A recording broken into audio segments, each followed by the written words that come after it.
Hello বন্ধুরা, artist Somnath রায় চ্যানেলে সবাইকে স্বাগত জানাই। আমি আবার একটা ইন্টারেস্টিং ভিডিও নিয়ে তোমাদের কাছে এসেছি।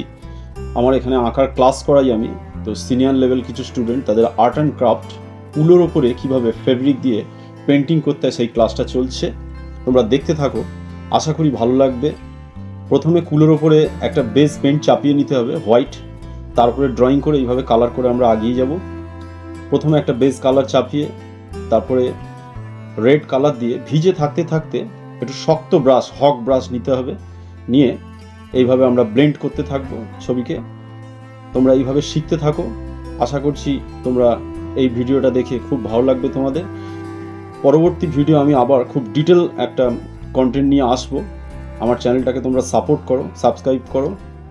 এইভাবে দেখো, একটা বেস কালার চাপানোর পরে রেড কালার দিয়ে আমরা বর্ডার লাইন করে নিচ্ছি এবং কাজটাকে আগিয়ে নিয়ে যাচ্ছি।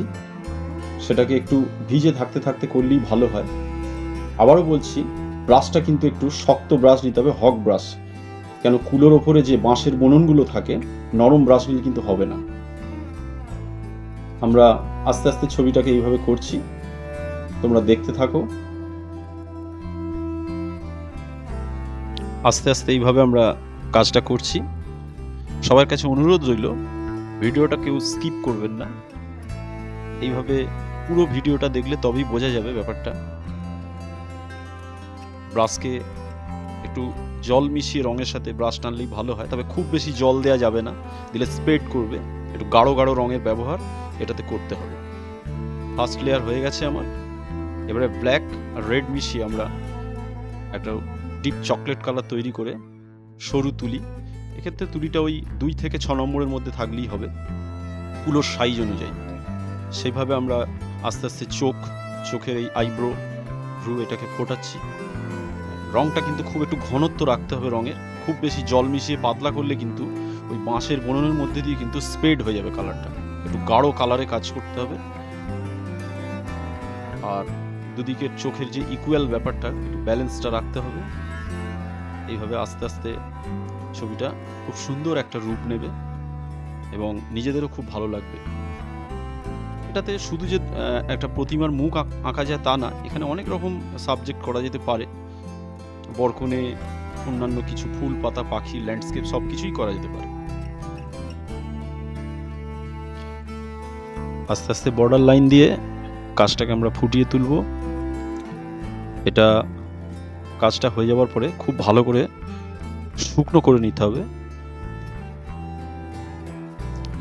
তারপরে এটাতে একটা প্লাস্টিক দিয়ে কভার করে রাখলেও ভালো হয়। এর পিছন দিকে একটা ক্লিপ লাগিয়ে ঘরের মধ্যে ঝুলিয়ে ওয়ালসও দেখতে ভালো লাগবে, লাগানো যেতে পারে, বা বিভিন্ন ক্ষেত্রে এগুলোকে ডেকোরেশনে কাজে লাগানো যেতে পারে। এইভাবে লাস্টে একটু ফিনিশ টাচ সরু তুলি দিয়ে বিভিন্ন জায়গায় ফিনিশ টাচ করে, আর কুলোর পাশের যে বর্ডারটা আমরা বিভিন্ন রকম কালার করে একটু ডিজাইন করে দেবো।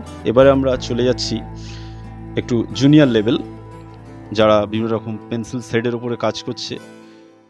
এটা আবার অন্য জায়গাটা ওয়াটার কালারে কাজ করছে, খুব ভালো লাগবে আপনাদের। এগুলো দেখুন, আপনাদের বাচ্চাদের দেখান, তারা ইন্সপায়ার হবে।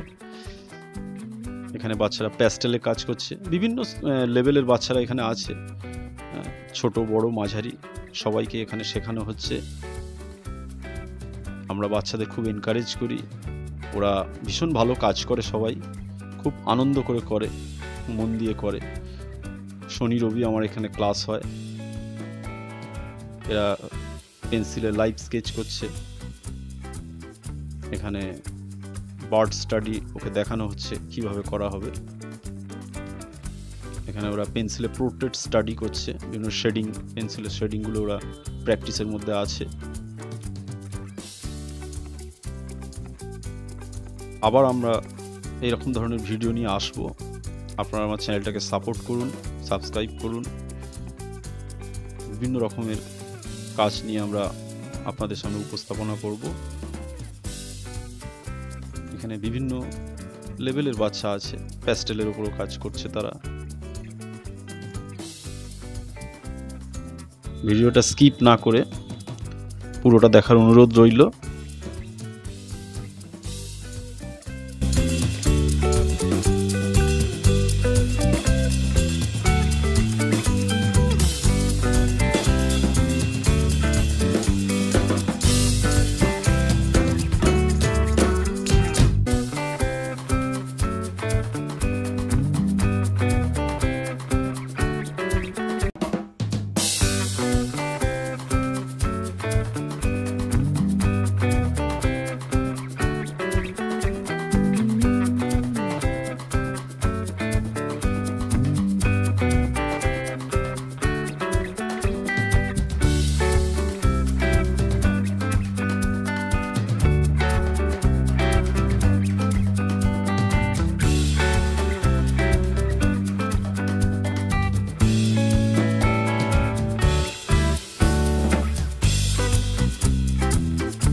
পুরো ভিডিওটা দেখার জন্যে অনেক ধন্যবাদ। বাই।